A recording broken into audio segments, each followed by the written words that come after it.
All right.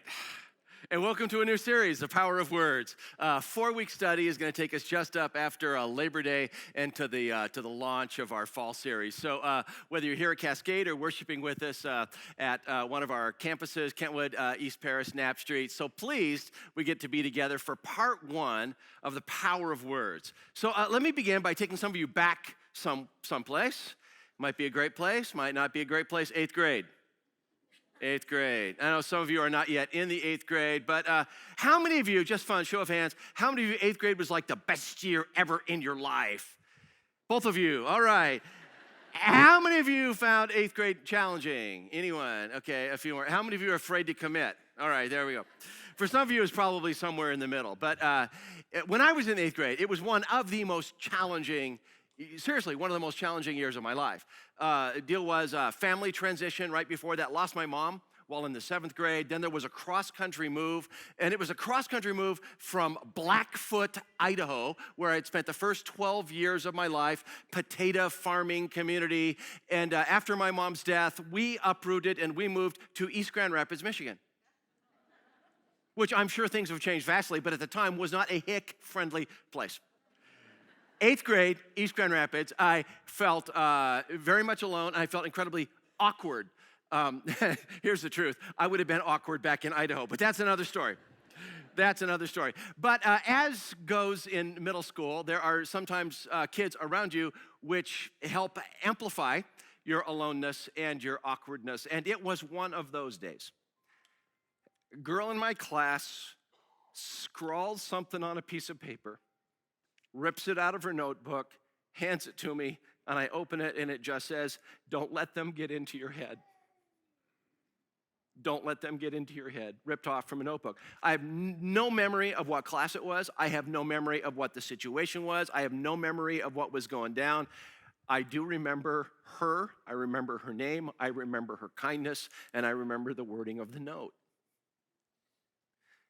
Words matter. Words matter. It's not uncommon between services at the Cascade campus to walk out into the atrium, and there is a guy, kind of an older guy, that seeks me out, finds me in the atrium, and often it doesn't matter what conversation I'm in. He just kind of steps up and kind of leans in and gives me 3 words. He goes, "Hey, good word today. Good word today." Even if I'm in a conversation, he interrupts, and he has interruption rights because he's my dad. And my father, who will turn 80 next month, is often at services at our Cascade campus and often finds me in the atrium, which is not always easy to do, and just to lean in and say, "Hey, good word today. Good word today." My dad spent his entire life in ministry. Much of that involved the responsibility of preparing a message and then trying to deliver the content that you've prepared to a congregation. You know something of the work that's involved in the craft, and so just leans in and goes, "Hey, good word today." Words matter. Our words matter. And this 4-part series on the power of words, listen, it's just a refresher course. We know most of this stuff.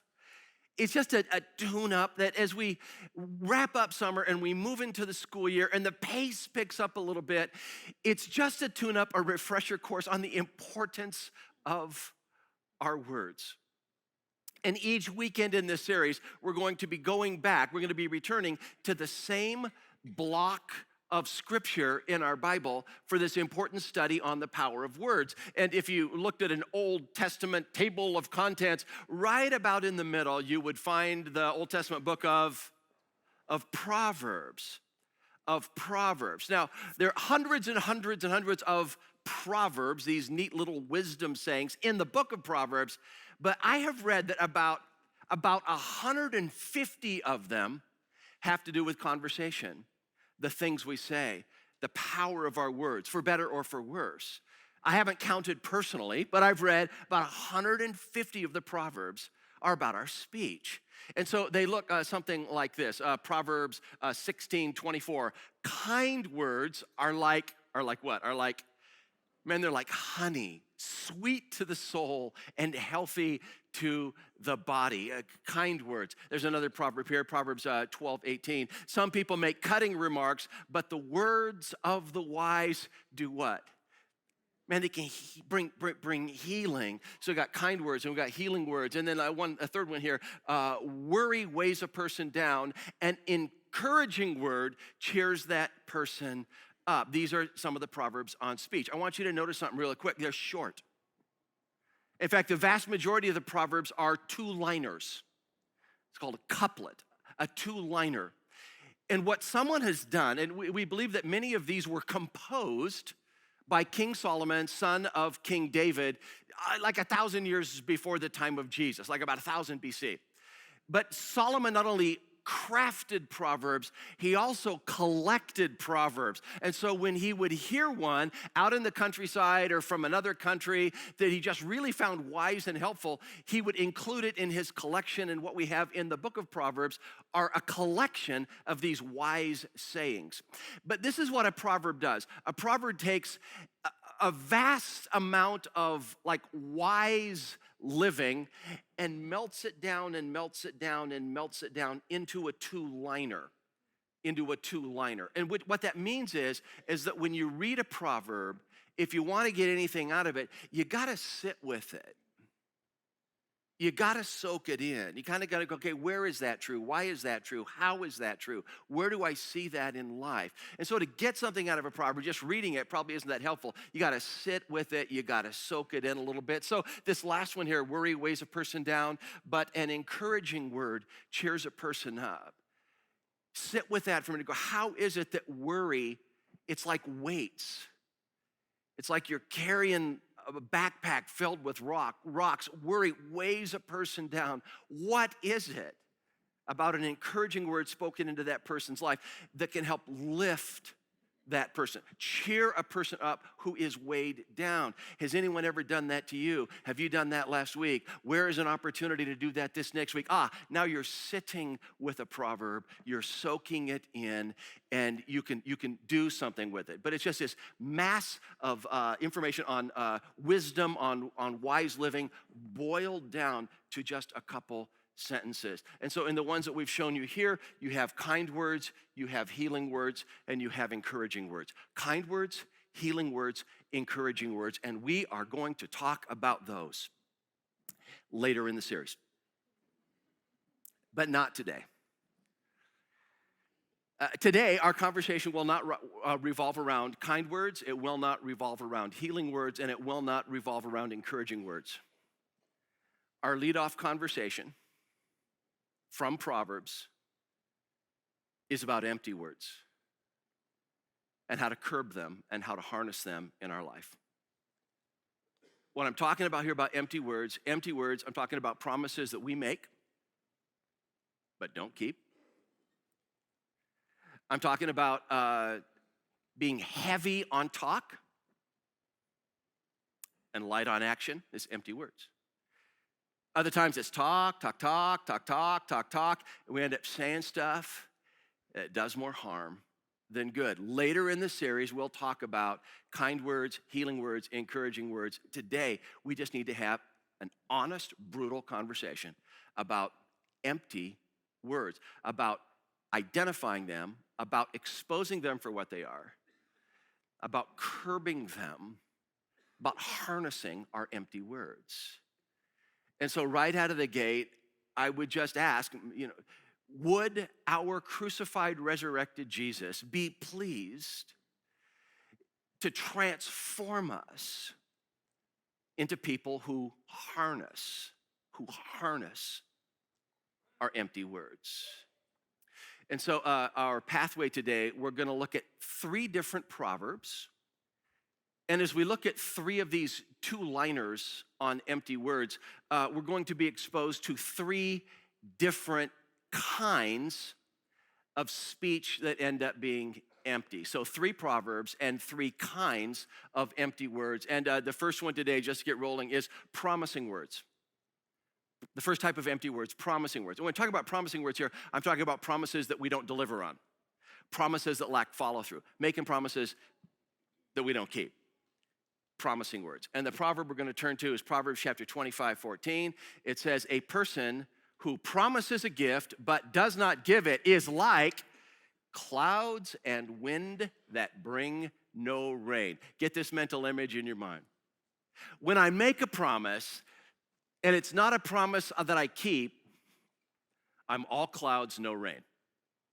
Now, for us, when we don't get rain for a while, often worst case scenario is that the lawn gets brown. But in an agricultural society of the Old Testament, Israel, where they didn't have electric pumps and irrigation, and many of the farms were up on hills, you were 100% reliant on the rain for your crop, for your financial survival that year. And so the imagery here, if we can just look at some clouds rolling in, is that your field desperately needs rain, and you're standing in your field, and the clouds come, and they're coming, and they're coming, and then they go, and it doesn't drop water. All clouds, no rain. And what that's likened to here is about making a promise and not keeping it. So keep that in mind. The clouds are coming, here they are, and there they go. That's what it's like to receive a promise that someone doesn't follow through on. There's this moment of, yes, the painter will come on Wednesday, Monday, Tuesday, Wednesday, Thursday, Friday. Hello? All clouds, no rain. You were assigned and you volunteered to find 4 adults to accompany the field trip, and you text, you email, you call, and you have 3 other volunteers plus yourself. Yes, and the event is coming, and the day before someone texts and says, hey, something unexpected come up, I have to back out. Morning of, something came up, I have to back out, and now you're thinking, how in the world am I gonna do this with 2 of us now and this classroom? Someone who makes a promise does not keep it. Someone who promises a gift and does not keep it, it's like wind and clouds with no rain. He said to the 3rd grader, we will see Toy Story 4 on Saturday. She explores the show times. He has a tea time. Last show, 2:10. It's 1:45. He's on the 13th fairway. He gets a text from her mother with 2 words. Toy Story? ? Mom gets a text back. That was today? ? And here it comes. And there it goes. What we're talking about here is getting somebody's hopes up because of a promise we make. Like the promise of rain clouds that don't drop a thing. All clouds, no rain. Now, before we move on, let's get something clear. Life happens, and you shouldn't keep all the promises you make. If you're on your way to the theater, and the 3-year-old in the back seat throws up, chances are that car's turning around. Are you with me on this? I mean, life happens. This should be, and I'm gonna say this should be, and I would love for you to complete the sentence for me, and the word that you want to say is rare. Ready? This should be not routine. This should be rare, not routine. If you agree to volunteer at an event for your church and you have a ruptured appendix, probably good idea not to show up. Hey, yeah, we'll host that event at our house. Storm blows through Grand Rapids. Your power is out for 2 days, including a Saturday and a Sunday. It's okay to phone in and say, hey, not able to do that. Our power's out. Life happens. But this should be rare, not routine. Let's go back to the verse. A person who promises a gift but doesn't give it is like clouds and wind that bring no rain. There are other times where it's just all clouds, no rain. There are different definitions of integrity that I've seen over the years. But I saw one years ago that I love and just kind of latched onto for its simplicity. The definition of integrity was this: integrity is doing what you said you would do.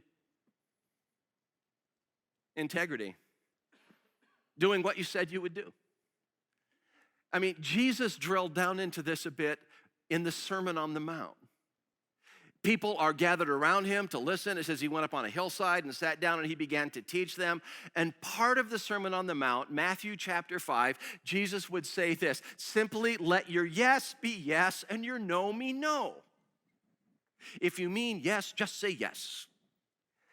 If you mean no, just say no. Let your yes be yes and your no mean no. Integrity, doing what you said you would do. Do exceptions happen? Yes. Life happens. Unexpected things happen. This should be rare, not routine. So here's my challenge for you. Make promises you can keep and keep the promises you make as much as possible. Make promises you can keep and keep the promises you make. There are people who make promises and they have absolutely no intention of keeping them. You know that, right? There are employers who will tell you everything. They'll tell you whatever you need to hear in order to keep you in a job. There are people that will tell you whatever they think you need to hear to keep you in a relationship. There are people who are highly skilled at saying whatever they need to say to get you to buy whatever it is they're selling. Can I just ask them, don't be that person? Don't be that person. Let your yes be yes and your no be no. Integrity is doing what you said you would do. Do everything you can in business and relationships not to be the all clouds, no rain person. Some people, when they make a promise, have no intention of keeping that promise. Other people have every intention of keeping that promise. They're just chronically overcommitted. Why did you say yes to that? I just love to help out. I love to be that person that can be there and help people, but I say yes to way too many things. And then when it comes down to it, I have to back out a lot because I just said yes to too much because I want to be helpful. I just want to say this. You can probably be most helpful, not by overpromising, but by making promises you can keep and keeping the promises that you make. Some of us need to commit less and need to promise less because we have such a desire to help out that we find ourselves overcommitting and overpromising and under fulfilling. One last thing on this, make promises you can keep and keep the promises you make. Like listening to a guy's name's Simon Sinek. He wrote the book called Start With Why, and he's got some very popular videos, YouTube type thing. I was listening to Simon Sinek recently, and he's talking about some of his younger friends, and he said, listen, so many of my younger friends, he says, feel like their relationships are shallow and superficial. Shallow and superficial relationships. And his explanation of this was that as they report back to them, they say, listen, when someone says they'll hang out with me, what that usually means is they will hang out with me unless something better comes along. Yeah, let's hang out. Understood, unless I get a better offer, unless something better comes along. He said it makes people feel like their relationships are shallow, superficial, and it makes people wonder whether or not they really value. And so just let me press on that just for a moment. There's a clouds without rain aspect to that. If when you say, yeah, let's hang out, you mean, yeah, unless I get a better offer, it can devalue people. And we're back to make promises you can keep and keep the promises you make. See, later in this series, we're going to talk about kind words and healing words and encouraging words. Today, let's just go after empty words. The first type of empty word to curb and to harness is when we promise something and really don't deliver. Empty word number one, promising words. Let's move to the second type of empty word. It's different. Second type of empty word is what I'm calling only words, meaning we are heavy on talk and low on action. Now, I hear dudes use this expression from time to time. It's, hey, yeah, he talks a good game. You hear that?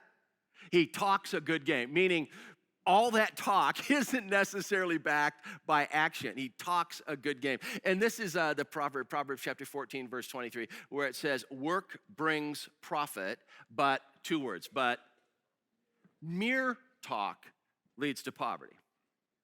It says, listen, work. I mean, you roll up your sleeves and get after something. Chances are you're going to get paid for it. There's going to be a profit downstream. There's going to be productivity. He says, talk. Mere talk only leads to poverty. And in an agrarian culture, a culture of agriculture of the Old Testament, the writer of this proverb, what he was distilling down to this two-liner was just the understanding that there's a difference. There's a difference between plowing a field and talking about needing to plow the field. There's a difference between planting a crop and talking about needing to plant the crop. There's a difference between getting out on a hot, dusty day and harvesting your grain and talking about wanting to do that maybe a few days from now when the temperature cools a little. And he says, listen, hard work leads to some kind of profit, but talk. If you're heavy on talk and low on action, it can lead you to a ruinous situation. Now, decades ago, my father was a pastor in a church in Wyoming. Not the city of Wyoming on the edge of Grand Rapids, Wyoming, but out west of Nebraska, Wyoming. And the church that he was a pastor of there was surrounded by ranches. He had lots of cattle ranchers in his church. And so one day he was with a cattle rancher, and someone went by, and it was, I believe, the son-in-law of a rancher who was from the East Coast and had kind of married into the situation. And so the son-in-law goes by, and the cattle rancher my dad was with just kind of watches him and goes, yep, he does have trouble finding his work gloves. Yep. He does have trouble finding his work gloves. And so let's talk about work gloves. Now, I know these are really clean. Some of you are going, Jeff, those must be yours. Hey, be nice. We'll get to kind words later on. But it's the ability to talk, mere talk, and the inability to find our work gloves. So something that happened to me years ago, in the last 10 years, I have written 3 books. So this story is before I was writing. So I'm guessing 12 years ago, 13 years ago. But I wanted to become a writer someday. And so, but I didn't know exactly how do you find a publisher willing to, receive your manuscript. And I didn't understand where all the doors were to that. But then a buddy of mine, a close friend, who is a wildly successful author, said, hey, my agent is in town. And it's top agent, and I want you to meet my agent because, you've talked about writing. And I went, this is my moment. I'm going to meet the agent. We're going to talk. I'm going to leave an impression. This is probably going to lead to a publishing idea, and this is going to be my breakthrough moment. It wasn't. Because after a little bit of small talk, in one way or another, the agent asked me a question. And the question was this: what are you writing? And the answer was, I'm not writing anything, but I want to have a conversation. I want to talk about writing. And I felt that I detected a loss of eye contact. And after a few more sentences, the conversation drifted back into small talk. And I went, what happened? What just now happened? See, I did leave an impression. I left an impression as one more person who wasn't writing, but wanted to talk about someday writing. And he had the impression that these conversations were usually fruitless. In all of his skill, he had learned to detect the difference between someone who was writing and somebody who wanted to have been published. And there's a difference. Short story, I had yet to find my work gloves as a writer. Beware of being heavy on talk and low on action. We've talked about finding a counselor.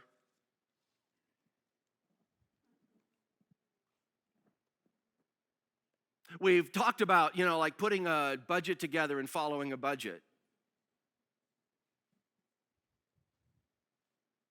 We talked about someday looking for a church, like a church home. My job is killing me a day at a time. You know, we've talked a little bit about putting a new resume together and getting it out to some people so I can make a shift here. That neighbor up the street and around the corner, there seems to be just a heightened level of spiritual sensitivity. We've talked about having them over someday. We've talked about going back to school and finishing those last 2 classes to complete that degree. We've talked about it. There comes a time where we can talk and talk and talk, and there's times where we need to find our work gloves and we need to get to work on it. Now, let me say real quick that you shouldn't put your work gloves on every talking conversation that you have. Not everything you talk about is actually worth doing, right? I mean, you might have talked for the last 5 years about getting a wave runner. Talk for another 5 years. Getting a wave runner may not be central to your life. There's something here I just want to differentiate between non-critical and critical. You know, we've talked from time to time about someday going to Alaska. Well, talk away. Because perhaps visiting Alaska, maybe you don't have to do that. You know, we've talked about finishing the basement. If you already have too much space in your house now, maybe finishing the basement is in the non-critical list. So there's some areas of your life where you can talk and talk and talk and talk, and it's not critical. I want to suggest that there are other areas of your life that are highly critical. That there will come a day when we say, listen, you will never complain your marriage into health. Complaining about the relationship that the person you're married to. It's talk. There could come a day when you actually go to work on it, and it's hard. It's hard work. It involves perspiration. It comes a day when you're no longer simply talking about what to do with a very difficult child, but you need to do something, and it involves finding some work gloves. Often people who are between jobs have to navigate this maze of rejection. No, we don't need you. No, we don't need you. No, we don't need you. No, we don't need you. And this maze of rejection can feel debilitating. I just want to encourage you, if you're between jobs right now, providing for yourself is honorable. And often providing for those around you is honorable. Do everything you can to summon the courage for another round of phone calls and another round of conversations. But what we're talking about here is moving from being heavy on work and light on action to being heavy on action. Or you stop talking about finding a church someday, and you go through the hard work of saying, listen, we need a place where we are fed regularly, where we are encouraged regularly, and where we can serve and where we can give. Because we're supposed to be involved in something that's bigger than us. But this is work, and it's not talk. It's work, it's not talk. I just wonder how many today will look back and say, I remember the day we stopped talking and started working. And though it'd be a long and lengthy process, you say, we are where we are today because we stopped complaining about it and started trying to take some action steps around it. Rather than complaining about every year spending more than we were making and falling deeper into debt, we went after our debt and actually sat down and worked a budget. And it made a difference, not the next week, but it made a difference 2 years later and 3 years later, and we don't live like we used to live. There's a story that I love from the Old Testament of our Bible. It's desperate days for the city of Jerusalem. The Babylonian army had come down, had sacked Jerusalem, and had demolished the place, destroying the temple, knocking over the city walls. And the rubble sat there decade after decade after decade after decade. And then there's a leader, a guy by the name of Nehemiah, who rallies the people to begin the work of rebuilding the walls of the city of Jerusalem. Now, to have city walls was to have protection. To have city walls was to be defensible. To have city walls was to have a sense of peace and not just this shame and rubble that surrounded you. Decades, those city walls lay in rubble, and through Nehemiah's leadership, The people rebuilt those walls in 52 days, but they had to throw themselves, every family, at the work of rebuilding that wall. In Nehemiah chapter 4, we find these words, and this is when they're about halfway done with the building project. It says, so we built the wall, and the whole wall was joined together to half its height. And so it's about like half as high as it needs to be in this last sentence, for the people had a mind to work. Can you read that highlighted part with me? Ready? For the people had a mind to work. Empty words can be heavy on talk, light on action. I wonder how many of us will emerge from this concept saying, finally, we had a mind to work. And what had sat in rubble for a long time, it began to take form and it began to take shape. We will talk in this series about kind words and healing words and encouraging words, but we just wanted to start off with, we just got to talk about empty words and how to curb them. How to curb them, how to harness our empty words. First type of empty words, promising words, make and promise and not deliver. Second type of empty words, only words heavy on talk, low on action. The third variety is just called too many words. Too many words. And the proverb we want to look at is Proverbs chapter 10, verse 19. It says, where words are many, sin is not absent. But he who holds his tongue is wise. Where words are many, sin is not absent. Listen, I could go on and on and on and on about this. In fact, this is how much I love you. This is how much I love you. I'm going to expose you to this proverb, and I know already that you're going to use it against me.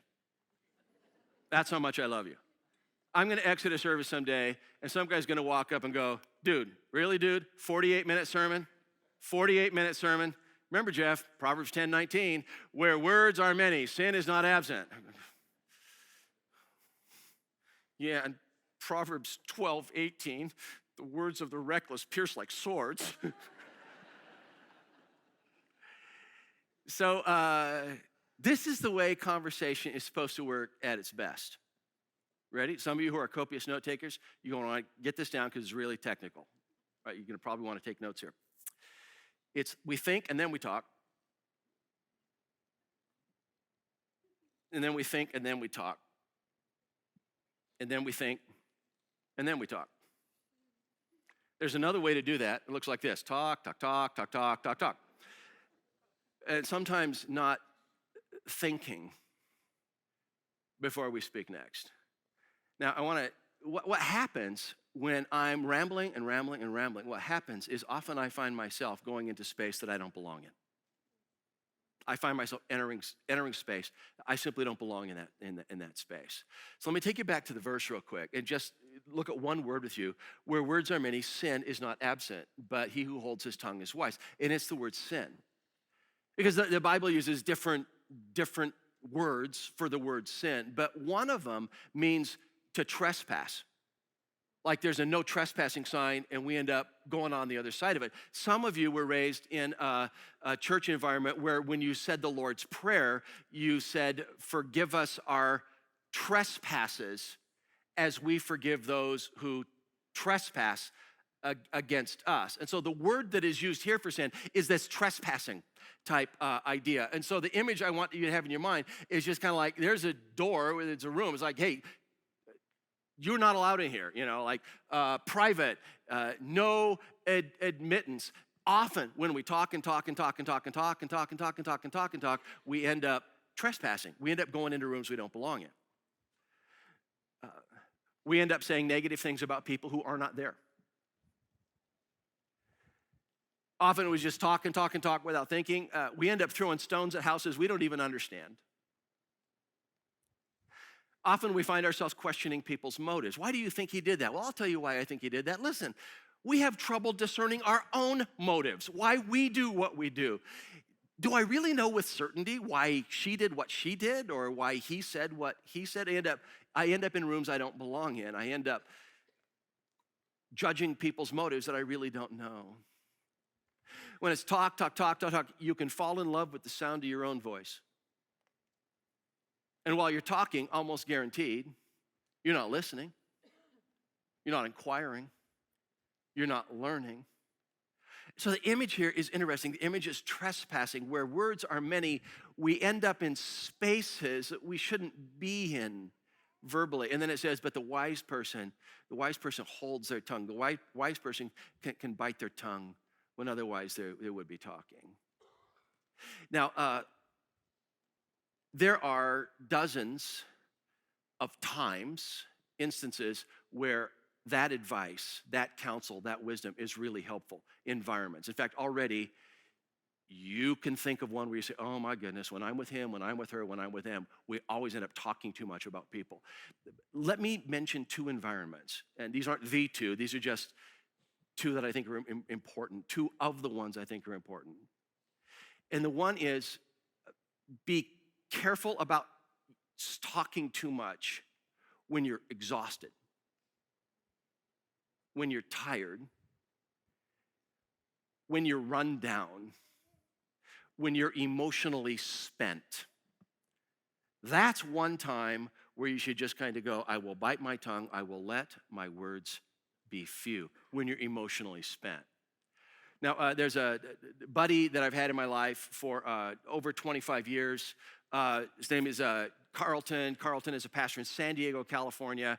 And for, I think, 26 years now, we've gone away twice a year to the lakeshore to study together with a group of 4 of us. And so Carlton, we had preschoolers, and now we're grandpas. That's how long we've been in this journey together. And it's not uncommon for us to talk on an occasional Monday and just go like, hey, how did yesterday go for you? And sometimes Carlton is describing his Sunday to me, and I get exhausted listening to him. Yeah, before the service, I met with a couple, and then we had the service, and then I taught a membership class, and then I had my small group in the evening at 7, and so we had a board meeting at 5. And I'm going, dude, you not only got hit by the truck, you got dragged behind it, you know? And Carlton said, yeah, man, and it was halfway through the day, I'm just going Proverbs 10:19, Proverbs 10:19, and I'm like, refresh my memory. Where words are many, sin is not absent. He says, I'm just spent. I'm emotionally drained. And I just know in that moment, don't talk. Because later, I can regret saying something that was out of place. I can end up going into a room I don't belong in. Literally, when he's emotionally spent, Carlton draws on that verse, where words are many, sin is not absent. Wise is the person that holds his tongue. So, one season when you should go, I will let my words be few, is just when you're emotionally drained. And when you're emotionally drained, I would say probably better, I will let my words be few, I will let my words be few, I will let my words be few. A second environment is a family argument. Not that I've ever been in one personally, but I've heard of them. I'm a verbal communicator, and I highly value word choice and line of reasoning. And what happens to me is that I can move imperceptibly from relating to reasoning to ranting. From relating to reasoning to ranting. Please tell me I'm not the only one. Just a little nod to let me know I'm not alone.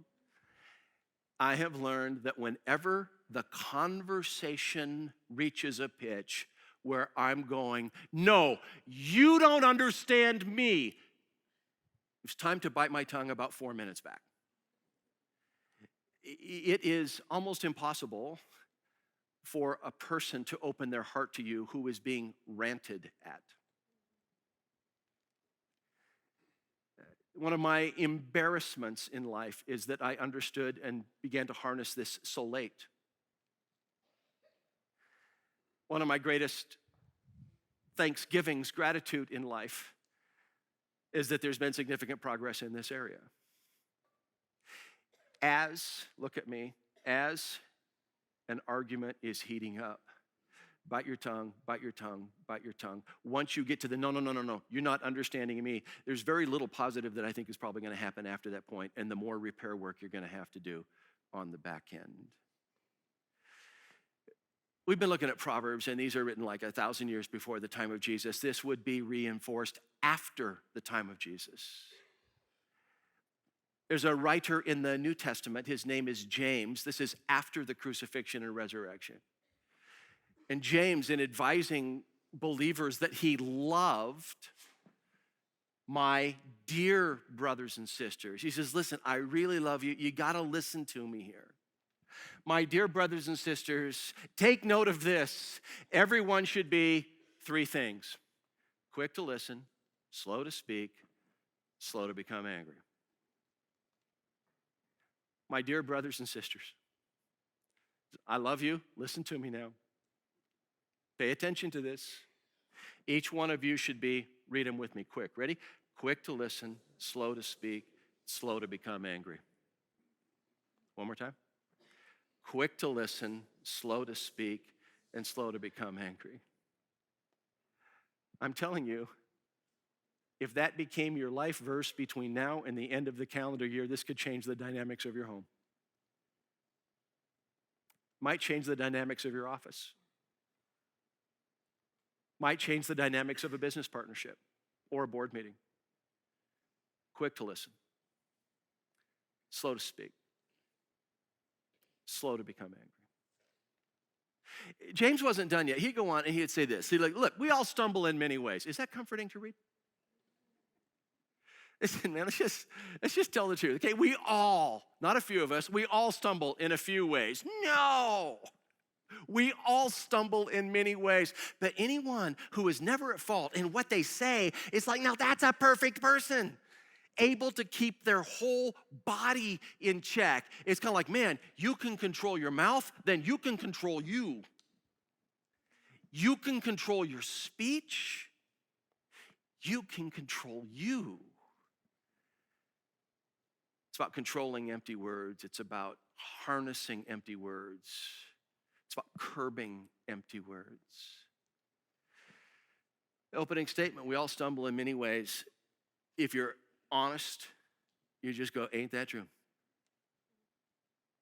And as we went through these things, making promises and not following through, or heavy on words and light on action, or talk, and ended up in rooms we don't belong in, I think if we are insightful and honest, every single person listening would go, that can be me, that can be me, that can be me, in at least one of those areas. I don't mention this to get you to shame out. I mention this to emphasize a grace moment. And just being able to say that when we say that Jesus came and he lived and he taught and he died on a cross, when we say that he died to pay off debts that weren't his, some of those debts that he died for, some of those trespasses that he died for,